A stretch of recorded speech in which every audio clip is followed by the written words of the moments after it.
warahmatullahi wabarakatuh. Apa kabar anak-anak ibu semua?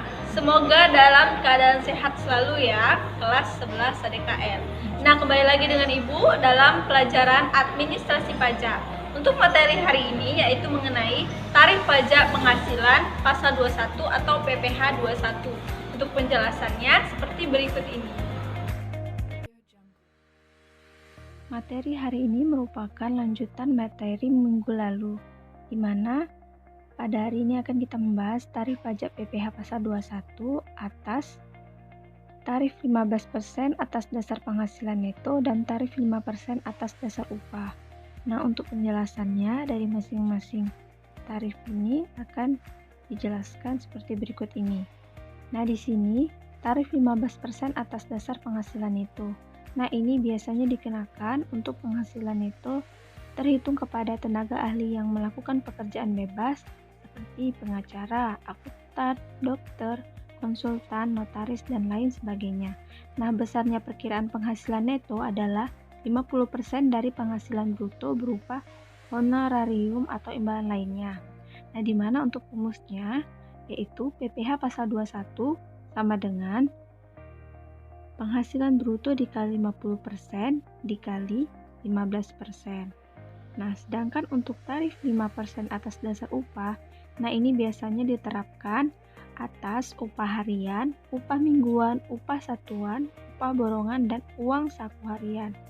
Nah, untuk rumusnya yaitu PPh pasal 21 untuk per hari, yaitu penghasilan bruto sehari dikurangi PTKP per hari, kemudian dikali 5%.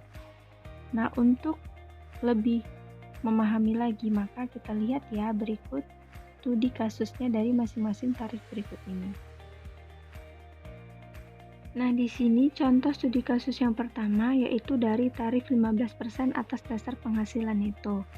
Di sini Indah Deviani memiliki NPWP dengan penghasilannya sebagai akuntan selama tahun 2017 yaitu sebesar 420 juta rupiah dengan status tidak menikah tanpa tanggungan.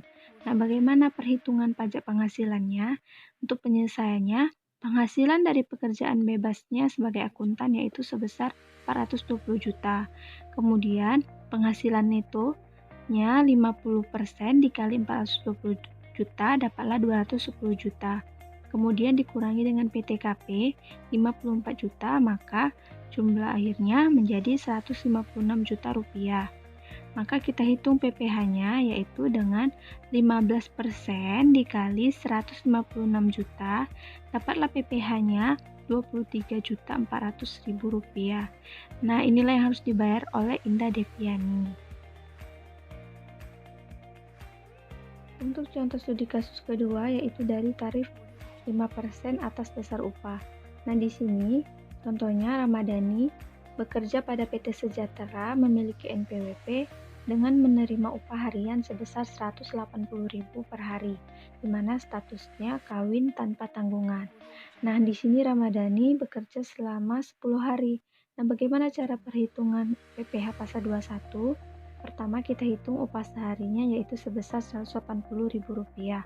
Kemudian, penghasilan tidak boleh dipotong PPh per hari atau disebut juga dengan PTKP-nya, yaitu sebesar 162.500 rupiah per hari. Kemudian, dapatlah penghasilan kena pajaknya per hari sebesar 17.500 rupiah. Maka kita hitung PPh pasal 21 terutangnya per hari.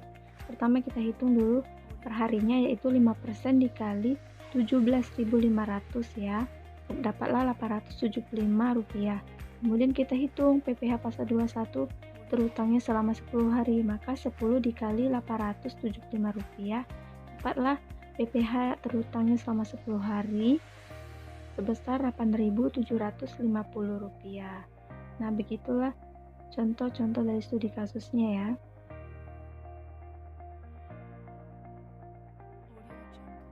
Nah, gimana? Sudah dilihat kan penjelasan dari Ibu?